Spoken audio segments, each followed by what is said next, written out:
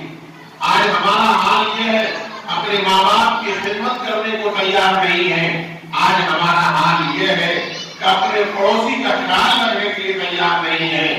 دوستو، محمد رسول اللہ صلی اللہ علیہ وسلم پر جب قرآن کی آیت نازل ہوئی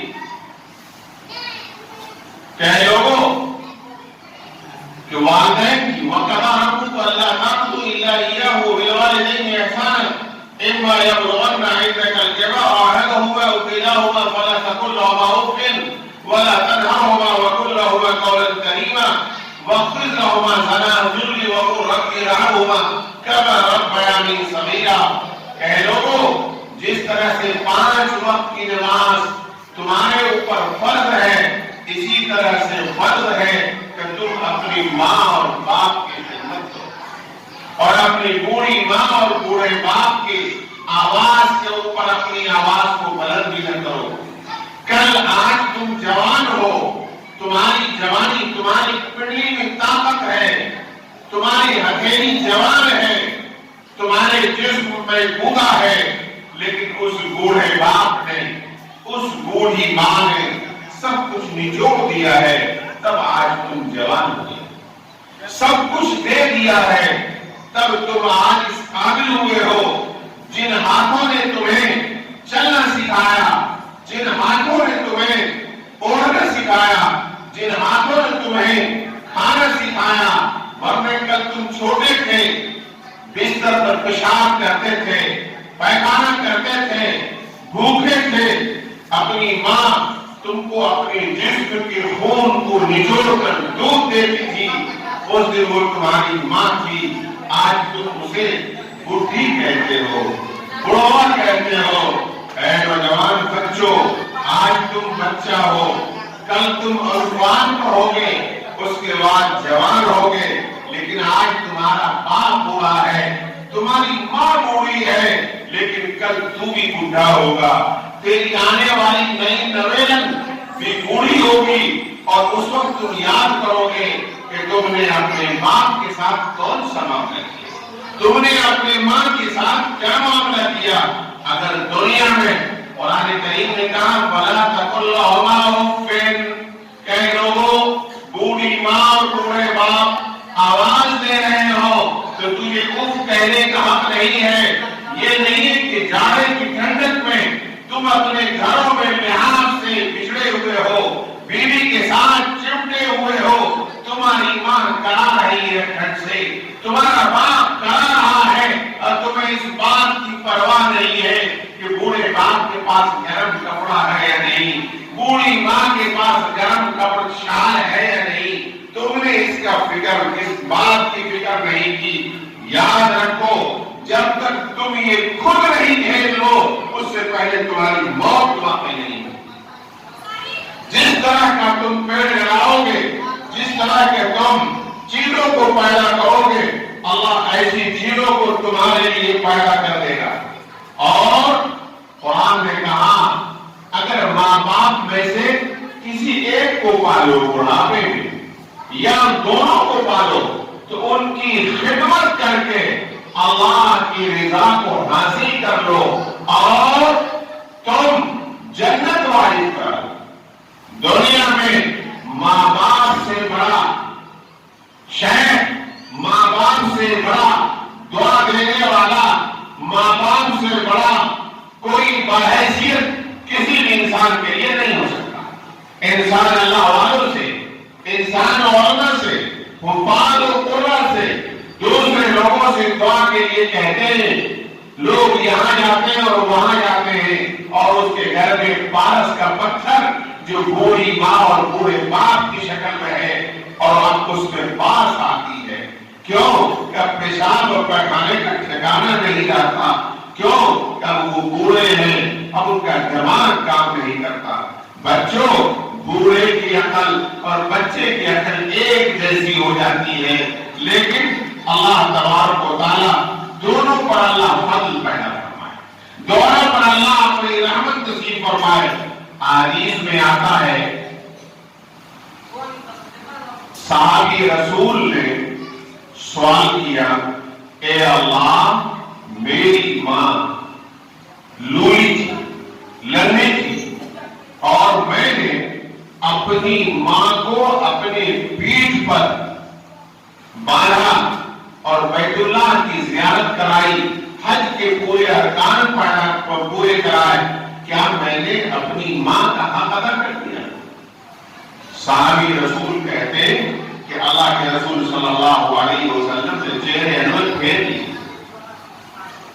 ایک شخص آیا, اس نے کہا کہ میری ماں کے جسم سے خون اور پیپ اور مواد نکلتے تھے, اور ہم نے بجائے کابوس کے اپنی زبان سے صاف کیا ہے, کیا میں نے اپنی ماں کا حق ادا کر دیا؟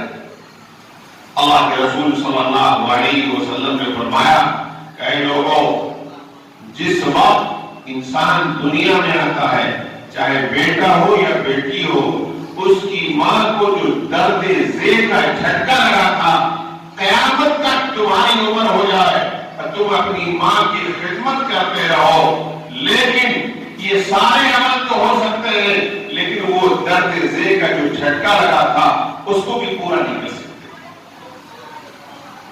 کوئی ماں باپ کا حق ادا نہیں کر سکتا, لیکن ماں کے پیر کی طرح جنت ہے, اور باپ جنت کا دروازہ ہے. اگر دروازہ نہ کھلے, شاندار گھر ہو اور باہر طوفان آ رہا ہو, تو آدمی چاہے گا کہ دروازہ توڑ کے گھر کے اندر چلا جاؤ, لیکن باپ موجود ہے, باپ کی خدمت کے لیے آدمی نہیں جاتا, پوچھتا نہیں کہ باپ مجھے کیا ضرورت ہے, کس سے کیا پریشانی ہے, کھانے کی, پینے کی, پہننے کی, دوا کی, علاج کی, دودھ کی, کوئی فروٹ کی, کچھ کھانا چاہتے ہیں.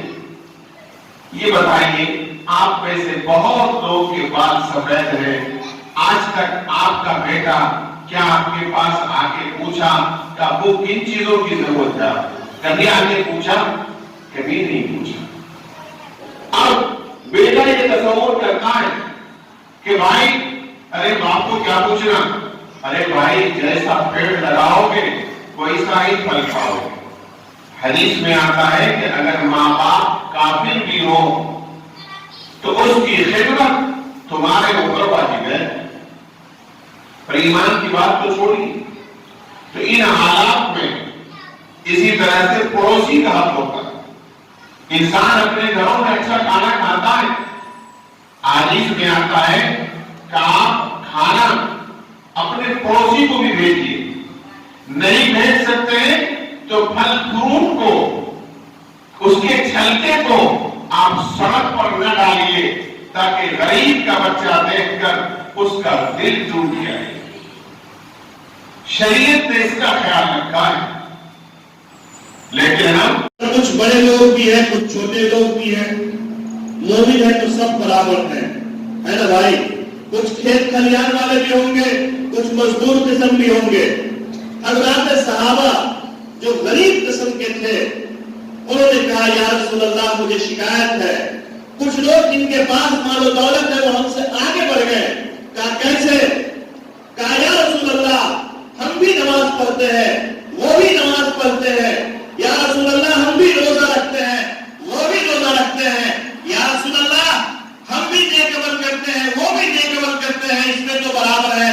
لیکن اللہ نے ان کو مال دیا ہے, وہ مال کا صدقہ دے کر کے ہم سے نیکی میں بڑھ جاتے ہیں. یا رسول اللہ, اللہ کے رسول صلی اللہ علیہ وسلم نے فرمایا تمہارے پاس بھی تو راستہ ہے, تم بھی ان راستوں کے اختیار کرو گے تو صدقے کے برابر ہوگا. جناب رسول اللہ صلی اللہ علیہ وسلم نے فرمایا وہ مالدار صحابہ اللہ کے راستے میں صدقہ دے کر کے فضیلت کماتے ہیں. تمہارے پاس یہ ہے, اگر آپ نے الحمدللہ کہہ لیا یہ بھی صدقہ. سبحان اللہ کہہ دیا یہ بھی صدقہ، اللہ اکبر کہہ دیا یہ بھی صدقہ، لا الہ الا اللہ پڑھ لیا یہ بھی صدقہ، اور اگر اپنی بیوی سے وہ اپنے خواہشات کو حلال طریقے سے پورا کر لے یہ بھی صدقہ۔ اے لوگوں، میں آپ سے یہ پوچھنا چاہتا ہوں کتنے ایسے لوگ ہیں جن کو یہ کلمات یاد نہیں ہو؟ ہے کوئی ایسا آدمی جس کو لا الہ الا اللہ یاد نہیں ہوگا، سبحان اللہ یاد نہیں ہوگا، اللہ اکبر یاد نہیں ہوگا؟ پھر کیوں نہیں پڑھتے ہیں لوگوں؟